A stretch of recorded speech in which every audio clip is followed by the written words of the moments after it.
Assalamualaikum warahmatullahi wabarakatuh. Hai para pencinta catur dan para catur mania, selamat datang kembali di Legenda Catur Dunia. Richard Rapport langsung lolos ke babak final setelah mengalahkan MVL di semifinal. Sedangkan Anish Giri dan Andre Kin masih berlanjut ke babak tiebreaks. Dan inilah game tiebreaks antara Anish Giri versus Andre Kin semalam.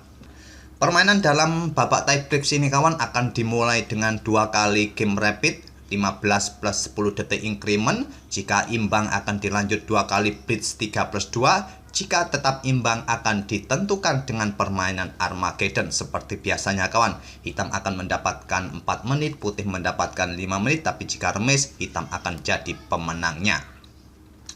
Dan inilah kawan game pertama mereka tadi malam. Di sini pada game pertama Anish Giri pegang hitam dan Andre Kin pegang putih, bermain dengan pion E4 dan seterusnya kawan. Pada game pertama ini kedua permainan sebetulnya cukup menarik di awal-awal sampai pertengahan permainan. Di sini terlihat baku hantam terjadi di petak pusat. Permainan cukup simpel dimainkan oleh kedua pemain.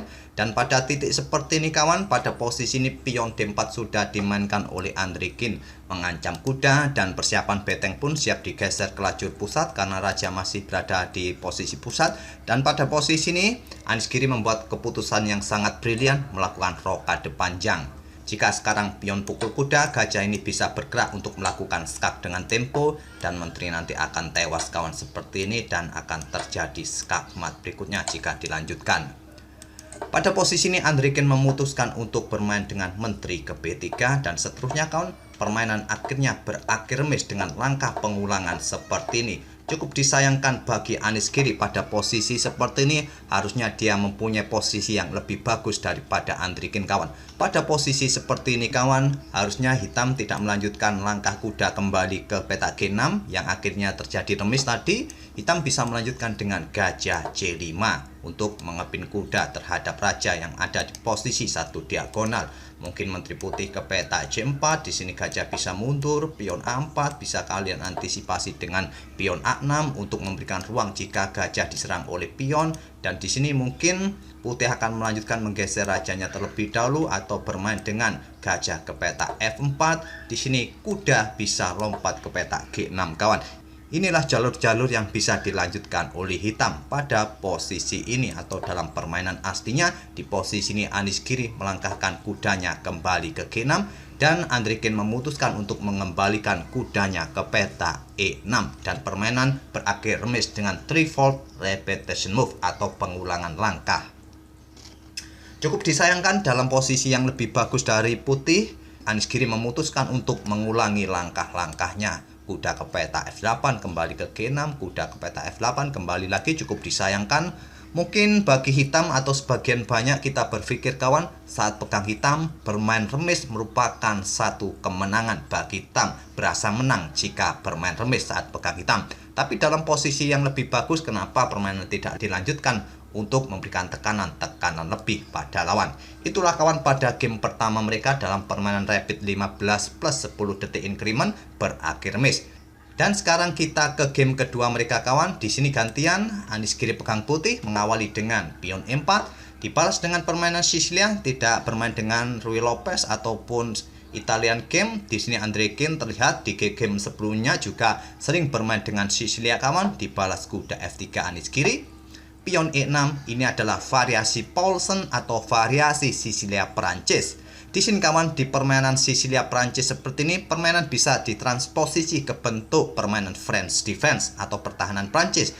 Jika selanjutnya pion D4 menantang permainan Sicilia terbuka, jika hitam ingin melanjutkan permainan pertahanan Prancis atau French defense, bisa memainkan pion D5 dan mungkin bisa jadi akan menuju ke variasi pion maju seperti ini. Dalam permainan aslinya, Andre Kin memilih untuk melanjutkan Sicilia terbuka, dipukul balik oleh kuda, kuda C6, kuda C3, di sini pion A6. Selanjutnya adalah terjadi pertukaran kuda. Kuda pukul kuda C6 dipukul balik oleh pion B, selanjutnya gajah D3. Pion D5 menantang pion pusat, ditolak. Di sini Anish Giri memilih rokade pendek. Kuda F6, menteri F3, dan gajah B7. Selanjutnya beteng E1, gajah E7, di sini menteri ke G3 mengincar pion. Dibiarkan saja, Andrikin memilih memainkan pion H5, langkah yang tidak disukai oleh Engine. Engine menyarankan langsung rokade merupakan pilihan terbaik, tapi mungkin yang ditakutkan nanti adalah serangan gajah yang bergerak ke peta ini bisa jadi. Di sini Andrikin memilih memainkan pion A5-nya, ingin mendorong kembali untuk mendapatkan penguasaan ruang, dihentikan dengan pion H3, tidak langsung dengan pion H4 kawan. Ini bermaksud agar juga mengontrol peta ini agar kuda nanti tidak bisa menempati peta ini ke depannya. Kenapa di sini putih tidak mengambil pion ini kawan? Pion ini terlihat gratis, mungkin terlihat bagi kalian, tapi ini akan memberikan kesempatan bagi beteng bergerak ke lajur G nanti kawan, memberikan pressure bagi menteri ataupun pion yang ada di belakangnya. Jadi Anies Giri tidak tertarik untuk ambil pion hitam di peta G7 dengan menteri. Dia melanjutkan dengan pion H3. Selanjutnya raja bergeser ke peta F8, tidak berniat untuk rokade lagi. Gajah F4, di sini pion H4, menteri bergeser ke F3, dibalas raja bergeser terus ke G8 dan beteng D1. Lanjut Anies Giri, di sini kuda H5 menyerang gajah gelap. Gajah ditarik mundur ke H2, selanjutnya gajah D6 menantang pertukaran gajah gelap. Langsung diterima Anies Giri, dipukul balik oleh menteri. Selanjutnya pion E5. Menteri bergeser ke B4 mengincar pion kawan, tapi pion ini merupakan pion racun. Jika nanti menteri ambil pion ini, beteng siap digeser juga, dan nanti juga persiapan memberikan ancaman gajah yang ada di belakangnya. Mungkin terlihat juga nanti menteri juga bisa saja mendapatkan kuda di sini, tapi keberadaan beteng jika menempati baris ke-7 juga harap diperhatikan oleh putih kawan nantinya. Di sini Anies Giri merespon dengan kuda ke peta E2 terlebih dahulu, menghindari ancaman menteri jika nanti menteri pukul pion B2.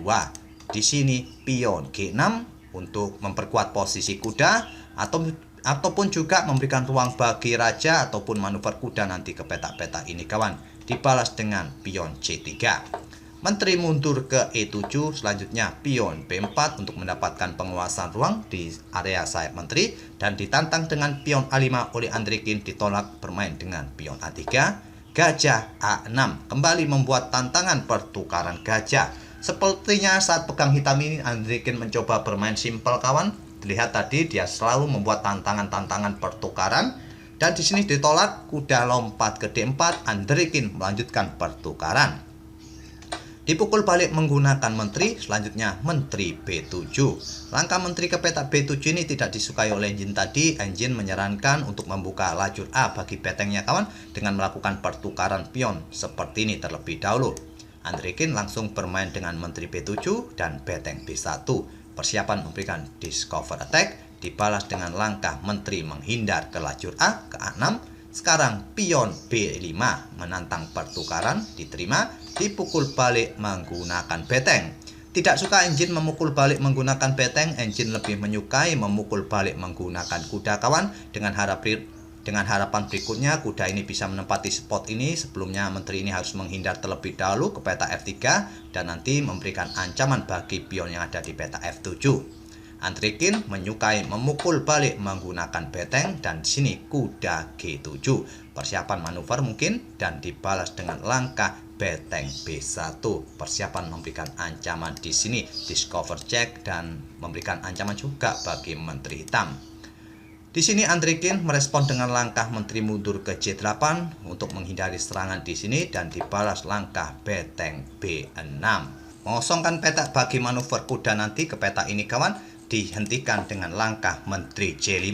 Sebetulnya langkah ini terlihat bagus, normal. Apabila kuda sekarang lompat ke peta ini, memutus akses bagi kedua beteng berkoneksi, dan beteng ini akan tewas nantinya. Di sini tadi kawan, langkah menteri ke peta ini kurang bagus menurut Engine. Engine menyarankan hitam bermain kuda ke F5. Mungkin yang tidak disukai oleh Andrikin mungkin seperti ini kawan, pionnya akan rusak strukturnya nanti, dan lajur G nanti akan terbuka bagi menteri untuk memberikan serangan nanti di lajur G kawan, dengan ke E3 kemudian ke peta ini. Mungkin itulah yang mungkin tidak disukai oleh Andrikin, jadi dia memilih menteri ke peta J5 ini. Dijawab dengan langkah menteri F3 dan beteng F8 untuk membackup pion F7-nya, karena terlihat beteng putih siap digeser ke baris ke-7, kuda siap manuver ke peta-peta ini kawan, memberikan pressure bagi pion F7 nanti. Jadi di sini Anish-Giri tidak melanjutkan dengan beteng naik bergeser ke B7, memilih langsung menantang pertukaran beteng. Tantangan ditolak, Menteri memilih ambil pion A3 yang merupakan langkah blunder. Pada posisi ini, engine masih menyarankan hitam untuk bermain dengan kuda F5. Inilah pilihan terbaik bagi hitam sebetulnya, tapi Andrikin memilih ambil pion A3 untuk membersihkan jalur A ini kawan, agar pionnya nanti menjadi pion bebas yang tinggal 3 petak. Maksud saya tinggal 4 petak, masih cukup panjang juga. Tapi langkah ini merupakan langkah blunder, Anish-Giri tidak mampu memanfaatkannya. Di sini kawan, langkah terkuat bagi putih adalah Menteri F6 terlebih dahulu. Tapi Anish-Giri langsung bertukar beteng pukul beteng skak, dipukul balik oleh Menteri. Selanjutnya adalah kuda C6. Kembali Anish-Giri membuat kesalahan. Menteri ke F6 masih menjadi pilihan terbaik, tapi Anish-Giri bermain dengan kuda C6, ingin merebut pion hitam, mungkin dibalas dengan Menteri C5 untuk mempertahankan pion, dan dijawab beteng naik ke B7, memberikan ancaman di sini. Kemudian di sini nanti diantisipasi dengan langkah kuda F5, dan Anish-Giri pada posisi ini membuat langkah pengorbanan kuda E7 skak. Ditolak raja ke G7. Jika langsung diterima kuda pukul kuda, putih tidak akan langsung pukul balik kuda hitam ini kawan, karena dia nanti akan kalah. Menteri putih akan melangkah ke petak F6 terlebih dahulu untuk mengambil kuda ini kembali nanti. Dan ancamannya cukup serius, nanti ancaman skakmat. Pastinya hitam akan merespon dengan beteng naik ke peta H7. Jika pada posisi ini kuda ini lompat menghindar kawan, maka akan memberikan akses untuk melakukan ancaman skakmat. Jadi pengorbanan kuda tidak diterima oleh Andrikin, memilih langkah raja naik ke G5. Selanjutnya pada posisi ini Anish-Giri kembali membuat langkah pengorbanan kuda pukul pion G6. Tapi langkah ini adalah langkah blunder. Di sini tadi kawan, langkah terbaik adalah kuda pukul kuda agar permainan kembali seimbang atau tetap seimbang. Anish-Giri memilih pengorbanan dan tidak diterima kawan oleh Andrikin. Kembali pengorbanan tidak diterima, dia melangkah Menteri ke peta C6. Jika diterima kawan, permainan akan berakhir remis seperti ini. Akan terjadi skak-skak yang berulang seperti ini kawan. Dan jika raja ini bergeser ke peta-peta ini kawan, akan memberikan keuntungan bagi putih. Putih nanti akan menang. Langkah terbaik adalah raja bergeser ke kanan ke kiri saja, dan permainan akan berakhir remis dengan pengulangan langkah skak-skak yang berulang.